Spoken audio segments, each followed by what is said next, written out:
কোরআনের কাছে কেউ যদি প্রশ্ন করে, ও কোরআন, এই পৃথিবীতে নাজিল হওয়ার আগে তুমি কোথায় ছিলে? কেউ যদি প্রশ্ন করে, কোরআনে কারীম নিজে নিজের পরিচয় শোনায়, আমি কোথায় ছিলাম শোনো।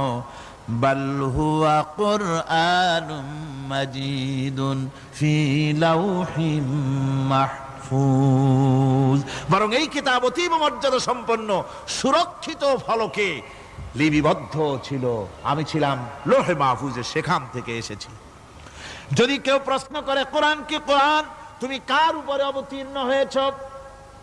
জবাব কোরআন নিজেই দেয়, ওয়া আমিনু বিমা নুজিলা আলা মুহাম্মাদ ওয়া হুয়াল হাক্কু মির রাব্বিহিম, ঈমান আনো সেই জিনিসের উপরে যেটা মুহাম্মদ সাল্লাল্লাহু আলাইহি ওয়াসাল্লামের উপর অবতীর্ণ হয়েছে।